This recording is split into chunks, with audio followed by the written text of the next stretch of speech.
Are you over 50 and worried about your financial situation? Do you feel like you're too old to start investing? Or perhaps you already have some investments, but you're unsure if they're on track. In this video, we'll help you gain clarity. We'll cover whether ETFs, stocks, or dividend strategies still make sense for you. If you're starting late, how you can catch up.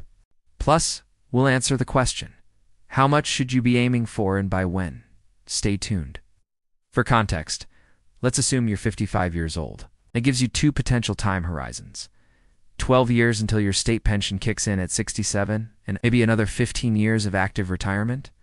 This totals roughly 30 years, a significant period, but a limited one compared to a younger investor.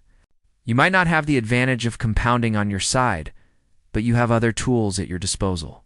Firstly, you've probably had enough time in the workforce to learn valuable skills. You know what works and what doesn't? Your metabolism is slowing down, your needs are changing, and so should your finances. This is your opportunity to design a tailored plan based on your unique situation and preferences. The key to success for any investor is time. Time to build the portfolio, time for compound interest to work its magic, and time for it to grow large enough to support your lifestyle. But what if you're 50, 55, or 60 and you haven't invested yet? Is it too late for you? Well, the good news is, no, it's not. But it does mean you need to be realistic and disciplined about catching up. Let's explore how much you should be aiming for. But first, why do most people fail? According to the 2021 Global Survey of Adult Financial Literacy by Standard & Poor's, 32% of adults globally don't have any investable assets. That includes those who have recently retired. While 25% own some form of an investment product, they don't feel confident managing it themselves. This means a huge number of people either are in investing at all or are paying someone to manage their money for them. But it doesn't have to be complicated. There's a better way. If you're just starting out, a simple ETF savings plan can be your best friend. It's low cost, diversified, and easy to understand. You buy shares of the fund every month, regardless of how the market performs. By doing so, you reduce the impact of short-term volatility and increase your chances of long-term success. The best part? Most brokers allow automatic monthly investing. That takes the hard work out of it and helps you stay disciplined. But what if you're not a fan of ETFs, or you want to build a truly passive income stream? In that case, you might prefer dividend stocks, companies that pay out a portion of their profits to shareholders. However, before buying individual dividend stocks, consider two things. First, the risk. A single company could underperform or even fail, affecting your overall returns. Second, the complexity. Researching and selecting the right stocks requires more knowledge and time compared to ETFs. Nevertheless, if you're willing to put in the work and spread your investments across multiple stocks, it can be a rewarding strategy. So what should you be aiming for? The answer depends on various factors, including your current savings, income, debts, and expenses. As a rule of thumb, here are some suggestions for your retirement nest egg.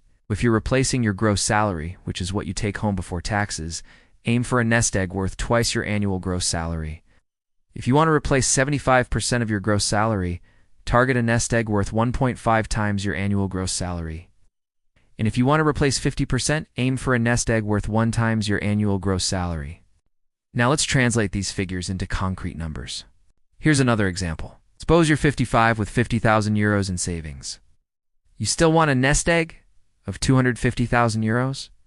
If you're willing to invest this entire amount, here's how much you'd need to save every month. If you're 55, you have 12 years until state pension age, so you'd need to invest 6,000 euros per month. If you're 60, you have 7 years until state pension age, so you'd need to invest 12,000 euros per month. Finally, what if you're 60 and have 100,000 euros ready to invest? You'd still need to save 12,000 euros per month to reach our suggested target of 250,000 euros. The moral of the story? Start early and start small. It's always better to start investing sooner rather than later. But if you haven't done so yet, don't worry. Just start with what you can. It's never too late. In summary, starting late doesn't mean it's too late. By choosing the right investments, you can still build a solid portfolio. Whether it's through a simple ETF savings plan or carefully selected dividend stocks, knowing your financial goals and consistently working towards them is crucial. Remember, Starting small is better than not starting at all. We hope this video has helped you gain clarity on your financial situation. If you're feeling demotivated, remember that every journey starts with a single step. Educate yourself about personal finance and start taking action towards your goals. You have the power to shape your future. Take control and start today. Don't forget to like, share, and subscribe for more helpful tips and strategies. Thank you for watching. Till next time.